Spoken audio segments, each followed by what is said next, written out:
Welcome, ladies and gentlemen. This is Sportsballin, your home for all things sports. My name is Ethan Markham, and I'm joined by Jace Vincent, and for his first time at the desk, Jackson Kirkowitz. How's it going, guys? I'm excited to be here, excited to talk some ball with you guys. Absolutely. I'm able to welcome you onto the desk for an absent Connor Smith today. So excited to have you on, and it's a fun episode when you're talking about everything. Yeah, some big shoes to fill, so. Should be fun. We'll have a good time. The playoff picture is slowly but surely starting to form, and there were 3 games in particular that we'll recap tonight. We'll start with the Oklahoma Sooners road upset over the Tennessee Volunteers, 33-27. And this was a game that was a playoff eliminator game. You could say 2 teams really on the brink with 2 losses going into it.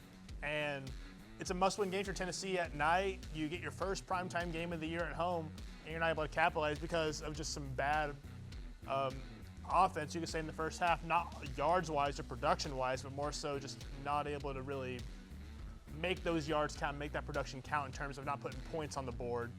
And when the defense is, Oklahoma had 95 yards of offense in the first half, and they were winning 16-10.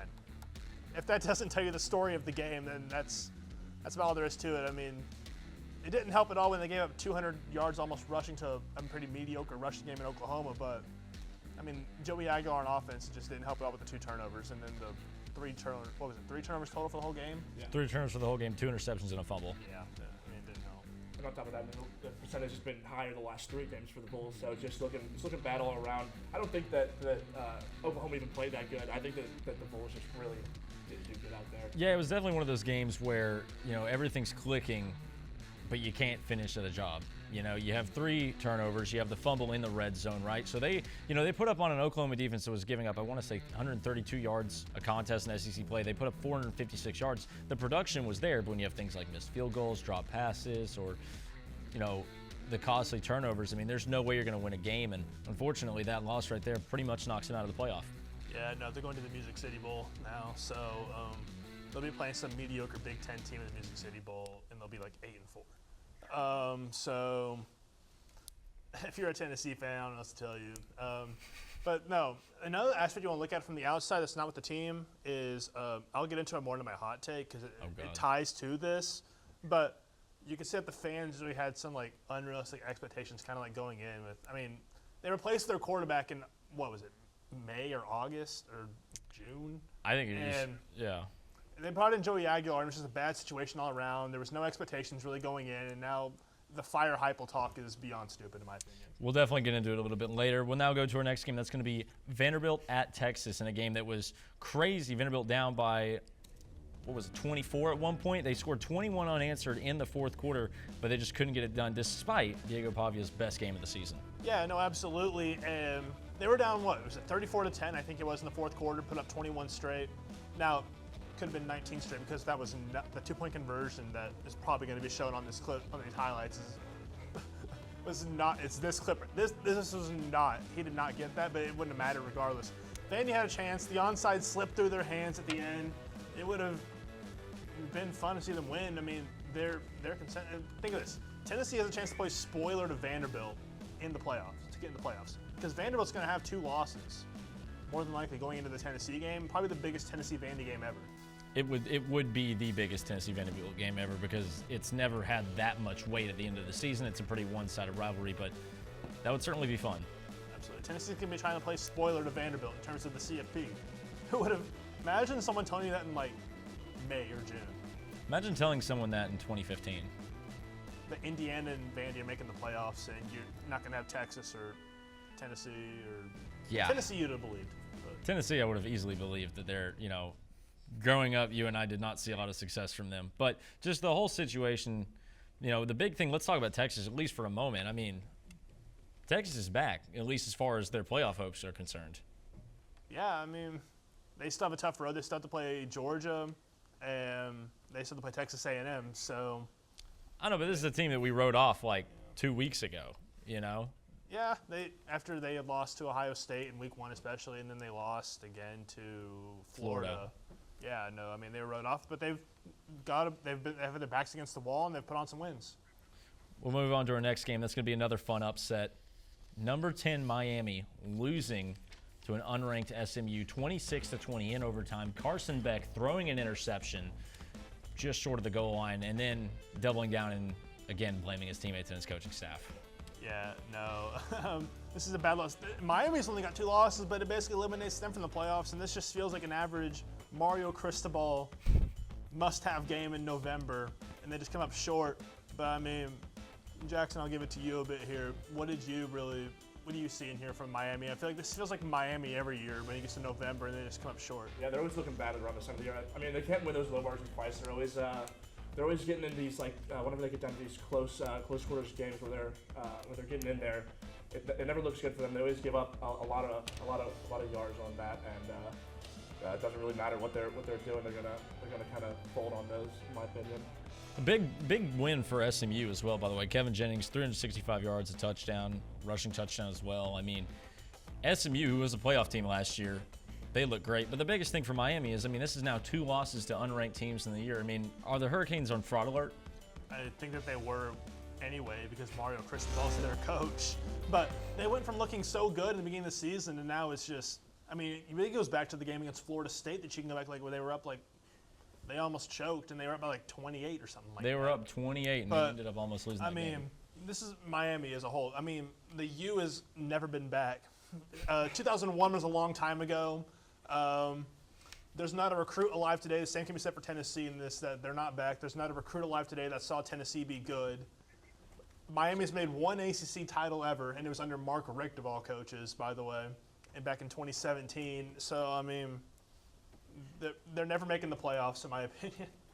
They probably not, at least not with this current team. We'll take a quick break from the action, and when we return, we'll have the NFL Game of the Week and our World Series recap.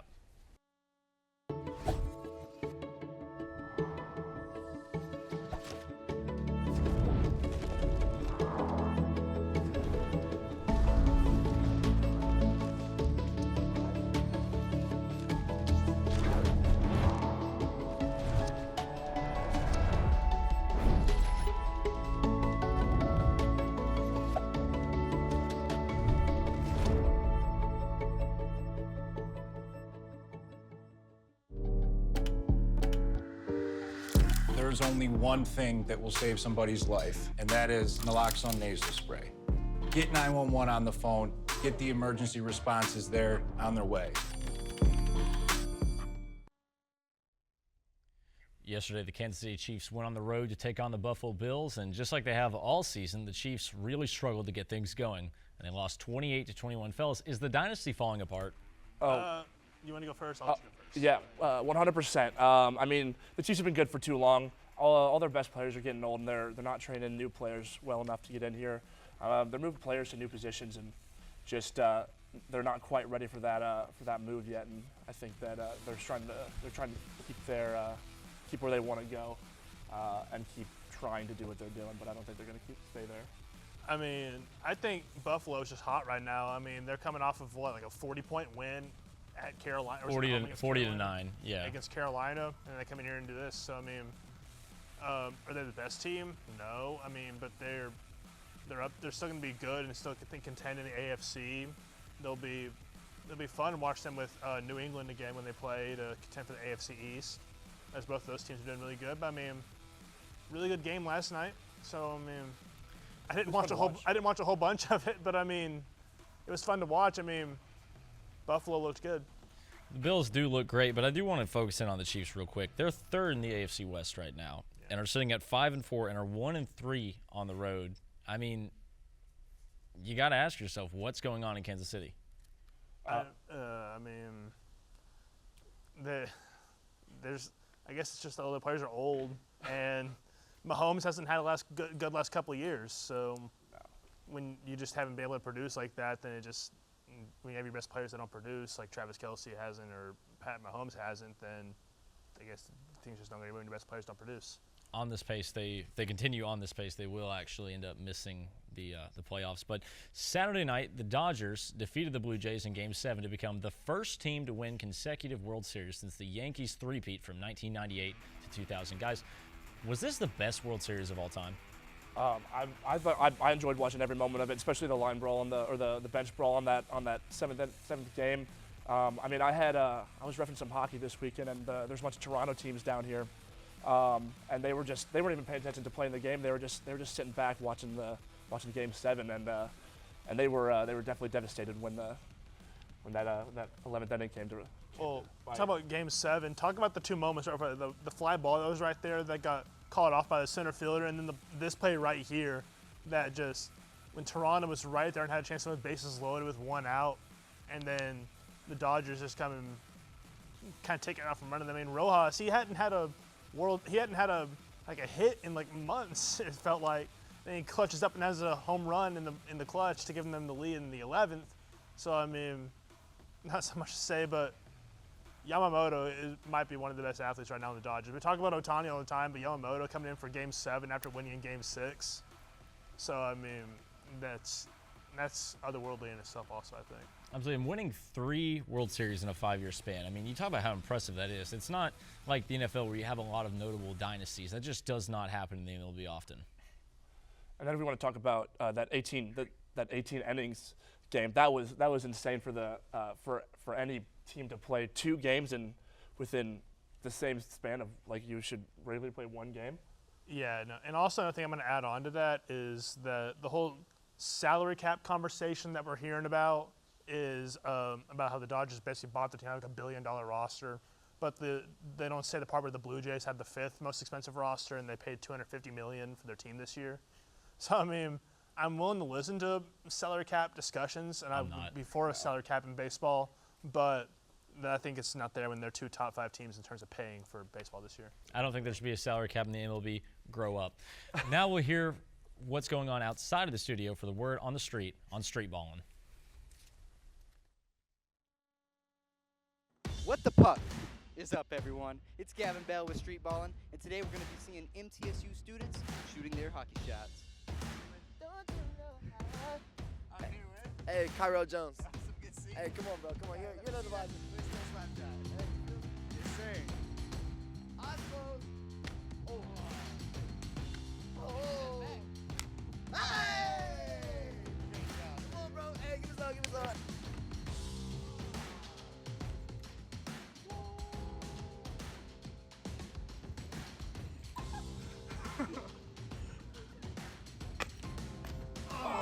Off the post. One more try. You got it.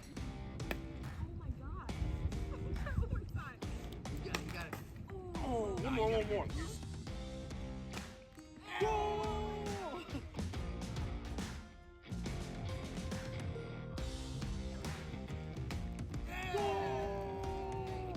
I think I'm put the net. Let's see it, man. I love the confidence. Oh, a little flare on it. Heck yeah, you're the first person to do it first try. Try to get one. Try to get second try. Yeah. Second try. No.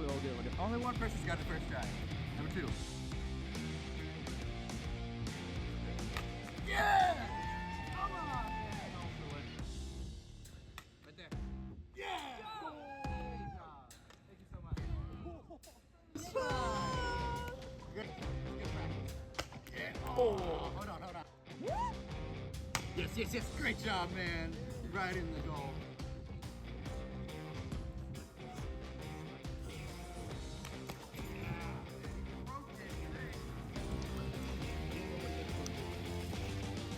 I love the coffee. Do it again. Let's do it. First try.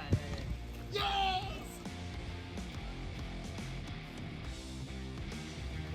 Oh, I don't know. Showed off these skills. Yeah, look at that, man. This guy's a poser.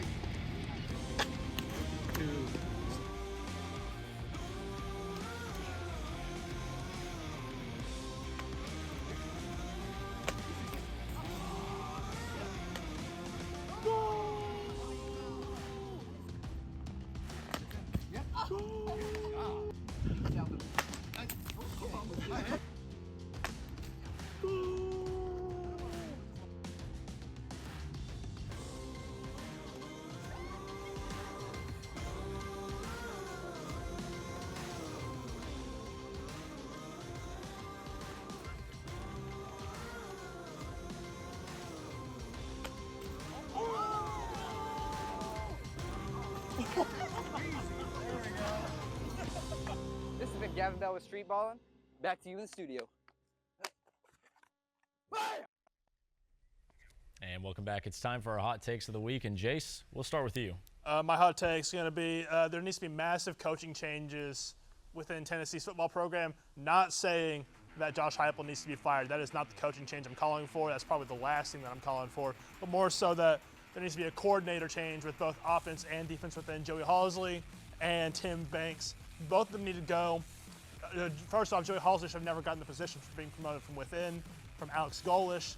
The offense has gone downhill since having under Joe Milton and Nico, and now with Joey Aguilar, it's like better, but it's just not working well there, and I just think coaching changes need to happen. I absolutely agree with it on. I mean, I don't have any part of that I don't agree with you with. Joey Halzle has not lived up to the expectations that were set by Alex Golesh, and that's not necessarily his fault, but at a certain point you got to say it's time to move on. Tim Banks, however, you could really argue is a massive part of the issue with Tennessee's defense. It's not just a lack of talent. They have a lack of depth due to a lot of injury issues. But Tim Banks, man, I mean, some of the play calling. I mean, he was allowing, also 400 plus yards per game. Let me read a stat off to y'all. Tennessee has now lost 5 straight games to ranked opponents. Yeah, I'm unfortunately all too familiar with that. I think Tim Banks is the issue, and I think if you make a move away from Banks, right, whose play calling is a little bit reckless and nonsensical, I think the defense, even with all the injuries, gets a lot better. Yeah. Jackson, what's your hot take? My hot take is hockey is the greatest sport ever in the world. So, what do you guys think about that? I think that it has the best athleticism, the most difficult thing to do. And I mean, you got guys on blades skating around, just waiting to get blown up or try and score into that tiny net with a massive goalie. There's no competition that this is the greatest sport. I mean, look at that. They're just no room to score, and that guy's just turning around, getting that solid goal right there. So I will say what I disagree with. I think the hardest thing in all of sports is to hit a baseball. It's got to be, right? Jace, you played plenty of baseball. Yeah. I mean, I agree with that statement, but I do think hockey has one of the best postseasons. It's one of the best postseasons, Postseasons, like in the NHL especially. But best sport, no. I think it's 4th amongst the 4 major sports in the U.S. Respectfully. Okay. Respectfully. It's just we're built on a society in America that runs on football and not hockey. Yeah, and I think that's wrong. It's not wrong at all. Wrong. It's not wrong. It's the way God intended. When you are Maybe in the Bible Belt. Are you accustomed to college or NFL? Is what I'm asking you. I watch mostly college football these days, but I do watch some NFL when it gets to the postseason. Football is better. Basketball is more exciting. So than hockey? Basketball's more exciting than hockey? Yes. Incorrect. Are you joking? March Madness over hockey any day of I would take the 4 nations face off any day with U.S. I'm not hating on the 4 nations. I'm not hating on Canada. I'm not hating on the 4 fire, nations. but 4 nations was fire. But I would still say that, yeah, I would put I'd probably put hockey in 4th for me too. That's insane. Above you put it. What about? So you do football? So I got football. Okay, here. There's football. Here, football, basketball, baseball, and then hockey. That's how it goes. That's right how. Here. That's right viewership. Here, that's viewership and how it works. Hockey. That's all we need in this world. They got good brawls. They got fast-paced game. And it's always fun to watch. There's always something going on the ice. Ethan, give us your hot takes. All I'll say is if you go ahead and you look at the viewership totals, that'll tell you enough. But we're going to go to my hot take now. My hot take is something that I know Jace disagrees with, and I'm not saying that he was good because he wasn't. Coach Hugh Freeze was not great at Auburn. The big issue that I have with firing Coach Freeze is that who does Auburn think they're going to get? I've got a list of names, and I can tell you exactly none of them are going to go here. James Franklin's not going to go to Auburn. Brian Kelly's not going to go to Auburn. Brent Key wants nothing to do with him. Eli Drinkwitz wants nothing to do with him. John Sumrall will go to a better job. Clark Lee is not leaving Vanderbilt. And Alex Golesh is going to go to a much better place than Auburn right now. Auburn leads the SEC in severance pay. They just got done paying off Brian Harsin about $16 million. The same here for Hugh Freeze. At what point, I mean, the only thing I could see them maybe making a hire would be Glenn Schumann, and guess what he reminds me of, Jace? Who does he remind you of? Jeremy Pruitt. So just throwing it out there. Why is that? Well, if you look at his career, he's a career defensive assistant for Nick Saban and Kirby Smart as a defensive coordinator, defensive guru, real genius. The same things we said about Jeremy Pruitt, who almost set Tennessee back a couple decades. Hey, but I will say some people are made to be head coaches, some aren't. So maybe Glenn Schumann is that case. But he's not. I'm just going to throw this out there. Who does Auburn think they're going to get? Auburn's probably like the 5th best job in the market right now, behind LSU, Penn State, Florida, and Virginia Tech with the way they've got their NIL set up. Virginia Tech might get James Franklin, so they're probably going to get Franklin. There's no, motion in Auburn, Blacksburg. But no, to get to my whole point is that no, I disagree wholly. Hugh Freeze's time was to go. He was literally Auburn fired Brian Harsin for the same results with Hugh Freeze. So I'm not saying he was Hugh good. Freeze was a better recruiter. Now I'm not saying their he whole was good. roster is going to get rated because they have Cam Coleman. But see, Hugh Freeze made the horrible decision of taking Jackson Arnold out of all quarterbacks to go in out of the portal. So that's their own fault for having. I'm not saying Hugh Freeze is good, but again, who does Auburn think they're going to get? We'll be back here in a moment where we'll preview the NFL trade deadline right after this. What are you doing in there? What's that? I wouldn't do that. What are you doing? What are you looking for?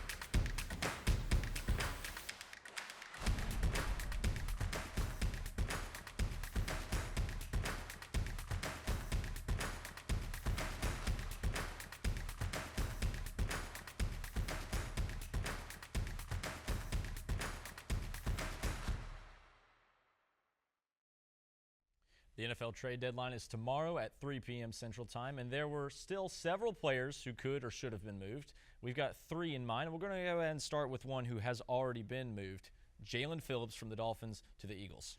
Yeah, I mean, I like this move, especially for Philadelphia. They add another huge pass rusher to their front 7, and it just continues to provide as a big strength for them. Not a Georgia guy for once. So, I mean, but still, an elite pass rusher. One of the few guys that was good on Miami's roster, especially on defense. He was just absolutely clutch. I mean, has 3 sacks, 15 tackles, so a big addition here for Philadelphia. Absolutely 3 sacks in his last 5 games. I mean, he's been great. I feel like the Eagles are panicking a little bit, don't you? I mean, it feels like a lot of moves are being made when they've still got one of the best teams in the league. Yeah, it looks like they're just. I mean, even their playing style, it just looks like they're starting to lose a little bit of what they started this season with, kind of starting to lose a lot of those players that made their team so good this season. Training them around to almost no amount to, as far as we can see right now, what's going to actually happen in the playoffs. Absolutely. And then looking at the Titans, here's a player that needs to be moved. Calvin Ridley. The big issue is it's a large asking price because they overpaid him. But just 16 catches and under 300 yards through 8 or 9 games. I mean, it's time to see if they can at least fish something to get rid of him. Who's going to give you what for Calvin Ridley? I mean, the guy's got bricks for hands and can't do anything offensively. He's washed. I mean, likes to gamble too. Yes, that too. Nothing wrong with that. But nobody's going to give you. I mean, the Titans well overpaid for Calvin Ridley, and there's just nothing that nobody's going to give you for someone that's just not good or worth the price that you paid for him. We do bring up the Titans actually like less than 30 minutes ago. They did make a trade, and that would be trading Draymond Jones to Baltimore for a 5th-round pick that could be turned into a 4th round. It's a conditional thing. 4.5 sacks in his last 4 games. Younger player, because that's what'll fix the team, right? Nice young player. Right, Get some fresh boots in there. Have a young player that you just had on your team that's doing great, off to a good start, and then you just trade him away. It seems like the Titans' way. It's the Chad Brinker way of doing things here. Did the same thing with Roger McCreary. Traded a 2nd-round cornerback for, an envelope of Starburst and got rid of Brownlee for a bag of chips. Just not really a lot of good returns for the Titans on the trading block. And then looking over at our last player, that's going to be Trey Hendrickson, who I feel like should be moved, but I don't think it's going to happen. You want to go first, Jackson? Who's he getting moved to again? Who's he looking at? Just a few teams have really showed some interest in Trey Hendrickson. The biggest issue is still, like Calvin Ridley, is a very large asking price. He signed a big contract. But it's a matter of just, I mean, is there anyone willing to pay that kind of price right now? I mean, given the first, I mean, trying to give up a first-round pick for someone who's on the probably decline of his career, I think that nobody's gonna just give up the first-round pick for that. I mean, that'd be stupid. Yeah, no, and I mean the whole drama in the offseason, especially with Cincinnati in terms of with Trey Hendrickson as well, and just the whole like money problem, I guess. It really is not a good situation at all, really, in Cincinnati in terms of you look at their defense already, in terms of just how terrible they are on defense. Every game that they play is like 45 to 42 that they lose, like they did against Chicago this past week, and they're just not good. So I mean, if I were him, I wouldn't blame him for wanting to get out of Cincinnati, go play for a good defense, but like you said, he is kind of on the decline of his career. So the asking price is not, there's kind of like Calvin Ridley in that aspect. Yeah, it's not worth it. And then, honestly, they probably should have tried to move him a lot sooner, before they got to this point in the season. I don't think they're going to be able to trade him. Jace, we've got just a second. I have another name in here on somebody who I think should be traded. I know you're going to agree with this. Jalen Hyatt. He doesn't even play on the Giants. I know. He's not good. There are still GMs that believe in him, though. Okay. That's the craziest part. Who? Chad Brinker? Yeah. Mike Borgonzi? We're going to give up a first for him. Totally. That's all we've got for the trade deadline, but stick around as we wrap things up with our picks of the week here in a moment.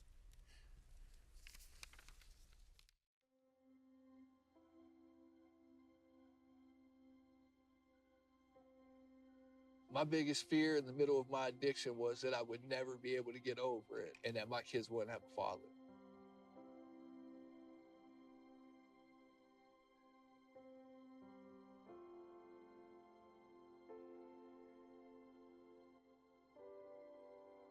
Crippling depression, anxiety, exhaustion. I was in prison and her mom had a heart attack. There's a lot of institutional issues and challenges that suggest to us that dads aren't essential, and I've always rejected that.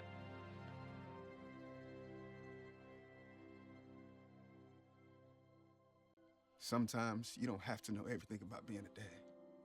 You just gotta be there.